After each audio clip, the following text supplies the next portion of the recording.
What's up, folks? Casual Dad here with another Warhammer Combat Cards Warlord guide.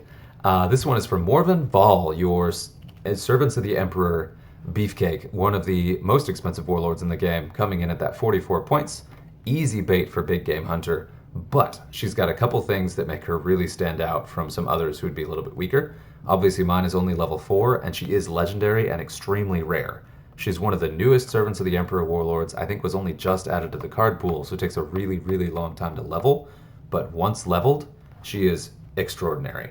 So we're going to take a look at those max stats. We're looking at a really impressive monstrosity here with very good range, very good melee, and up to rank 4 Inspiring Presence to buff those, plus up to rank 4 Fear to make her a really sturdy combatant that not a lot of enemies are going to be able to take down one-on-one. So she's got a really great combination of punching power and defense. So I would consider her a brawler. She's got the 2 attack types with high attack stats. She's got the Inspiring Presence. She's got the hit points. She's got the fear. She's one who can go toe-to-toe with some of the toughest warlords in the game and come out on top. And as a bonus to that, her ability, Holy Aegis. When a friendly Servants of the Emperor card is deployed, the first 3 attacks against it have their damage reduced by 30%. So it's not a shield. They do still take damage, but they take less. It is arguably better because you straight up get rank 3 of it and can be put on top of shields, although don't do that. We'll talk about why in a second. But it just combos really, really well with a lot of abilities. Like Berserk absolutely loves this ability because it's reduced incoming damage but still getting the same buff. Regen loves it too, gives him more time to build up additional health. And of course Fear loves it because it does stack. And so does Taunt. So if you have a card that's across the lane from a Fear card and it's shooting off lane against a Taunt card, it does basically no damage because the Taunt card has the Aegis and Taunt, which makes it crazy, and then the Fear reduction, it makes some of your cards essentially invincible, where they will not die until they get their full money's worth. So Taunt cards are stupid durable in a Morvenn Vahl deck, just to go ahead and emphasize that. Even at this level, I've got her at level 4, she still hangs pretty well. I really like to bust her out when you do the max level campaigns because then I can really see her in her full glory, which is pretty cool. But to talk about deck building, I mentioned a couple traits already that do really well with her. So Fear being a really big one to get that extra damage reduction. Taunt I don't have in this deck build because I didn't really put it in here. Medicae is a really good one because it stacks on top of your additional durability already. And then you've got your Berserk. And mostly I've got cards in here that I just really like. Because this guy is one of my favorite cards to put in, but he's 20 points, damage stats at base are middling, he doesn't have a ton of health, so he does tend to die before he really can build up. But if you're able to give him a little extra defense between Medicae and the Holy Aegis, he then punches way above his weight, especially for that 20-point. So I really like him. And then also you've got your 025, just got him to rank 3 regen and makes him a really scary contestant. And then regen, of course, is really good with Vahl's ability to double down on that durability. And then the last 2 cards in here I have are punchier, because one of the things about it is this is a durability warlord, but at the same time, you don't win games by not dying, you win games by taking out your opponent. So you need high damage, really hard-hitting cards on top of the defense that you already have provided. And poison is a great way to get around shields and regen and fear. So I really like to have this guy in there, and he's pretty squishy, but the extra durability really lets you get a little bit more out of him from Vahl's Holy Aegis. Now I mentioned that you don't want shields in a Vahl deck. That's because whenever you take damage, you lose a charge of Aegis, even if you are also losing a shield and took no damage. So by the time you lose your shields, your Aegis is also gone. It's basically a wash. If you have really good shielded cards, you can put them in here. Just know that that was not a particularly good use of the points. I'm going to go ahead and swap this out. I'm going to throw a Taunt card in here. You can see how silly that gets. Yeah, so just know that you're actually getting nothing out of Vahl's ability unless that card has fewer than 3 shields. So if it has 1 or 2 shields, okay, we can do that. But generally, I would say that shields are a waste in a Vahl deck because most shielded cards are statted appropriately, where their attack values are lower and their hit points are lower relative to their cost. So you're better off getting some of the cards that are usually a little bit squishier, but their defense is really buffed up by Vahl. Or you take some of your really durable, really punchy cards on the expensive end of the spectrum and make them just even better. So like this is another great card to put in here. Hicks is just so good. I'm actually going to swap this out here. I'm going to swap this guy out and put Hicks in here. because they're actually fairly similar. Hicks has fewer hit points, but much higher attack values in melee. And that's really where that guy shines too. Let's see, we got 33 points. Let's go ahead and throw this guy in here. Why not? Why not? Let's make it a really berserk deck. And then we'll go the 9. And this is not a deck, the one I'm building isn't one that usually worries about deployment order. You don't have specific things you want at any specific time necessarily, so you don't have to worry about thinning the deck to make sure you get the things you want at the right times. This is another good one. Ooh, does she have Medicaid 3? Yeah, so we can replace our Medicaid now that I swapped in the taunt. Cool, okay. So that's another build. There's really no way to build wrong with Vahl. I do pretty strongly recommend including some taunt in there somewhere, just because it will save your cards huge amounts of damage and preserve your Aegis longer, because while the taunt card is taking hits, your other cards aren't taking those hits. So go ahead and play a couple games. Vahl is just a very strange warlord, and the thing I really like about her, this came up with Farsight too, I personally just really enjoy how punchy she is. That she's a lead by example kind of warlord who wants to get in the fight and then just fight it out. She's not quite as bursty as some of the other warlords, so she's not like a Zemut or an Illic who wants to just go for the throat. She's more like, I will be here and I will fight you as long as it takes, which is kind of great.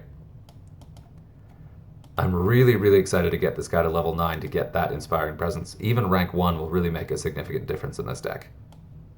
There we go. You're going to go ahead and Psychic me. Bring it on. Okay. And so here, that's going to do AoE damage across the board, so I want to put Fear right in front of... Well, actually, you know what? I want this.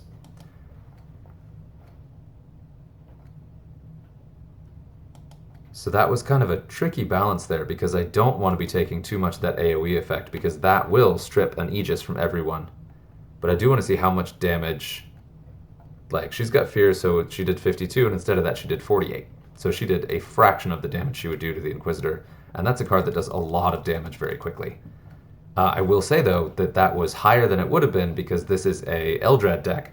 So she had the... she actually ignored the Aegis a little bit because Eldrad already had triggered his ability, so she was already doing plus 30% psychic damage because she had the buff from Carhadron. That's super complicated, sorry, but that's where we're at. So she did more damage than she normally would because of the trait going on right now. So it's going to be a little bit hard to see that damage reduction from the Aegis, but these cards still are much higher health than they would be normally at this point.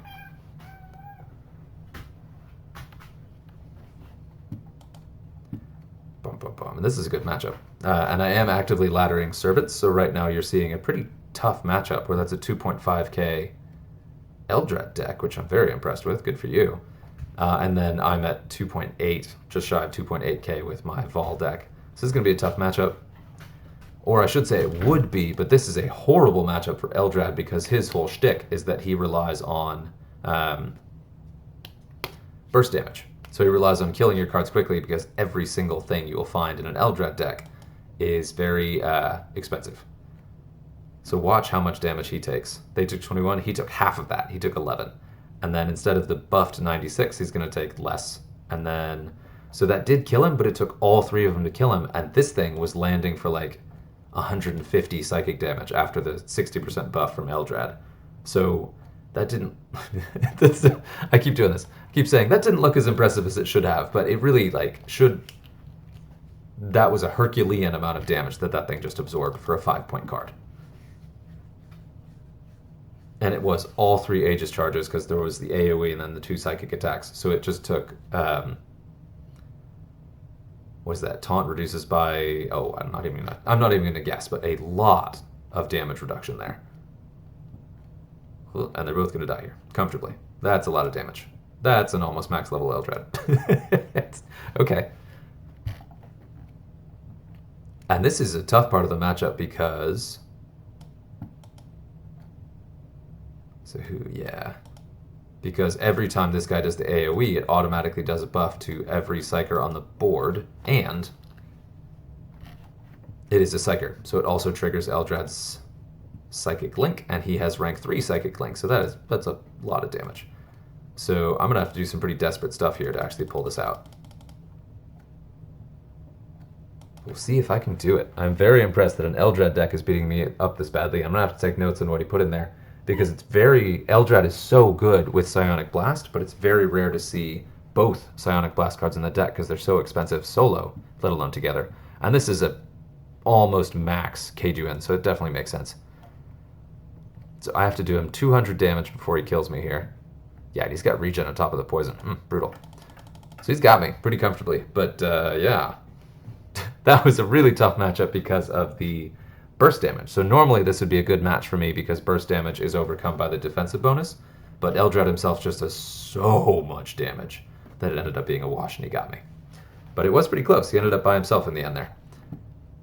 So there you have it. That's one game. We're going to play one more, just so you can see this in effect. I really like Vahl, like I said. But yeah, that was a brutal match.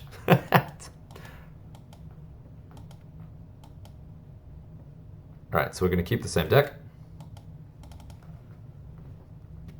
And in the first couple rounds there, I was expecting to win much more handily because I forgot about Eldrad's bonus damage and that it was going to totally overwhelm Vahl's shields.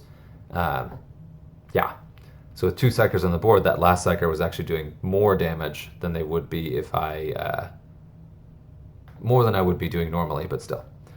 Okay, so this is a thinner deck. It's more my attack type. And this also is kind of a tough matchup just because of the volume of damage that Badrek does. But still, it's not going to be anywhere near as bad as that last one. The area effect of both of those Psionic Blast cards was overwhelming my Aegis. So it would strip an Aegis off the entire board every single round. And we don't have that problem this time. The Barrage will do the same, but not to the same degree. I keep talking up the durability here and then just all my cards getting smacked. But see, that guy did tank that hit that should have killed him. He took both the Barrage and then also the hit over there. What are we going to do? So what sucks here is I want to poison this guy in the middle, but that's alright. We'll do this. Now they still have 2 bodyguards in there, and with the cars on the board, I'm expecting those bodyguards not to be very scary. And I do still have the Aegis up. That guy's doing 138. This guy might survive barely, but then the Barrage card's going to kill him. And the Barrage card's going to do a nasty, nasty wipe on me because he's going to get 2 kills from Barrage. Yeah. So he's going to shoot twice more. Yeah, God, Badrek. But that's why we're doing the match. And that's a 3k Badrek deck. So if I can beat that, that's a big gain. And I still have a lot of cards in the deck. So. Ah, there you are, buddy. Let's see, what's his melee attack? He's got 50, 75 ranged. I'm going to go ahead and save the taunt. And I'm going to go ahead and ready, just to be a little bit... Ooh, range debuff. Perfect. Okay, that's what I was looking for. Nice. And again, all of the stacks. So range debuff also stacks on top of the Aegis, so you end up taking tiny amounts of damage relative to what you would have taken. All of these cards are not cards you want to take against a Badrek deck most of the time. But in this particular matchup, you can, because they're so very durable. Although I did lose a bunch of Aegises because of that Barrage. So that also is your counter note. If you want to take down Vahl, bring your Barrage cards. I'm not going to want to shoot this much, so let's go ahead and use up this shooting charge so we can drop something scary. And I definitely want to take down... Oh, yeah, okay, perfect. Because I figured that it wasn't going to be anything very scary. But I do want to take down Makari. And I'm probably going to just ready to victory here, but this guy is going to just not going to die.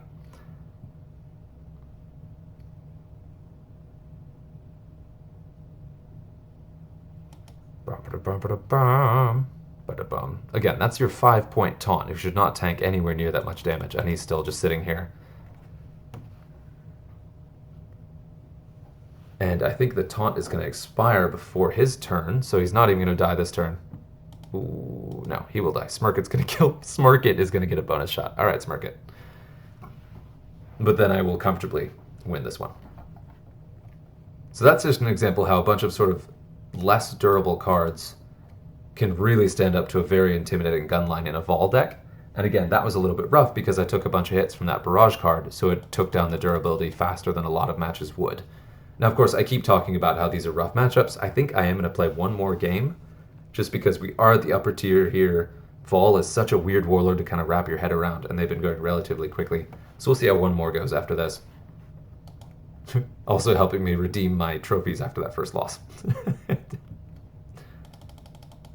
Not that, I mean, it's still comfortably in Terra. Doesn't matter too much, but we'll still do it. One more. I didn't spend a whole lot of time talking about the deck building tips with Vahl, so the play tips may be a little bit more important, so I'll spend a little bit more time on that.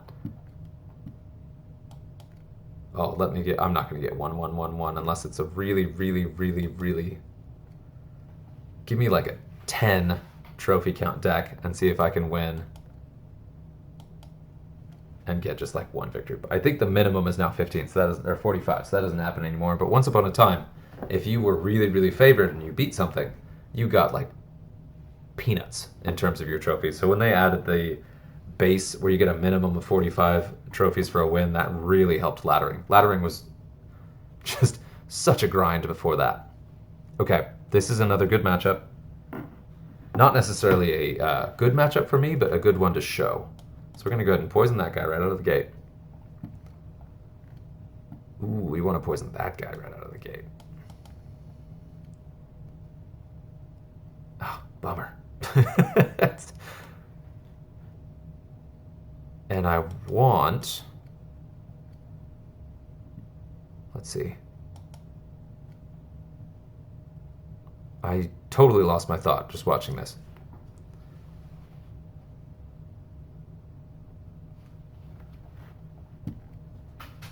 I think what I was thinking is I want to save some cards until later. Yes, okay. So I want to save my big game hunter for when the avatar actually hits the board, or something else that can really benefit from hitting it with big game hunter.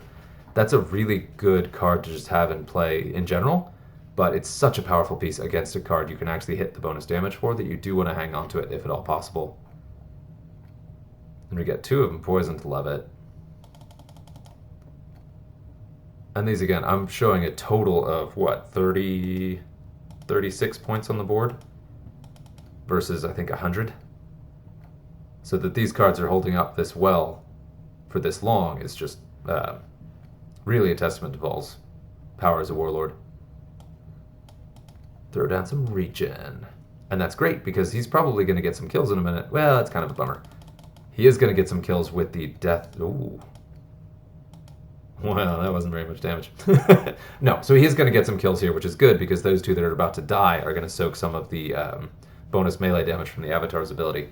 So this is one of those great cadences you want. You want the cards that are going to do the best to be the ones that are, like, just almost dead. And that worked out perfectly. She didn't get any of the bonuses, and she's going to be around for a minute.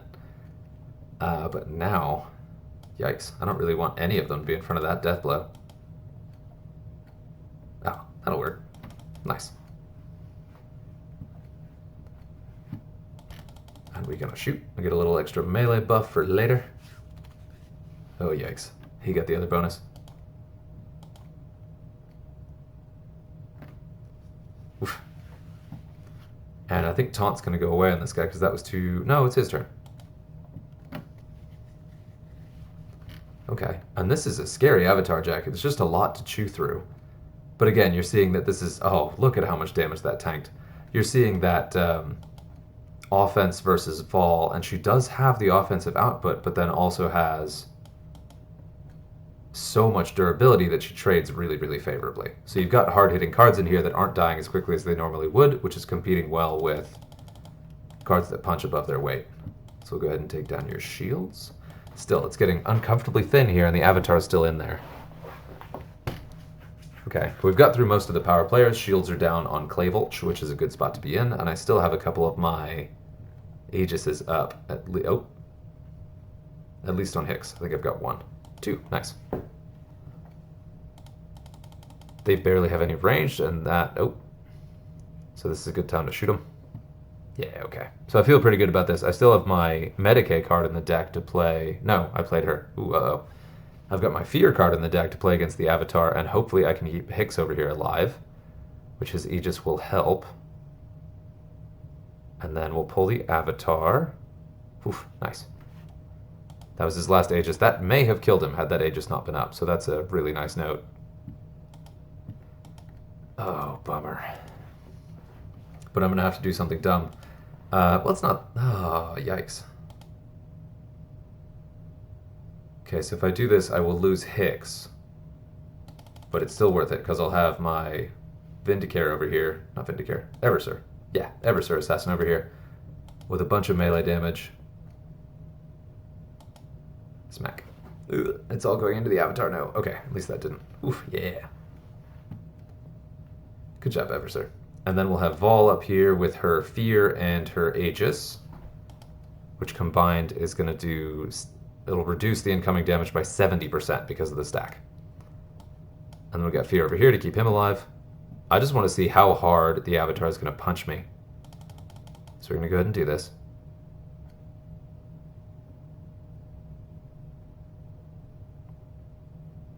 Yeah, 92 becomes 65. Barely even felt that. And there's where Vahl's high stats really come in. She's one of the few warlords that can go toe-to-toe and take a 3, I think she could do. Yeah, she could take at least one more hit from the avatar. I think he had a melee bonus there, but she could take a couple hits from the avatar and not die. In melee, even at level 4. At max level, she could really just tangle with him all day.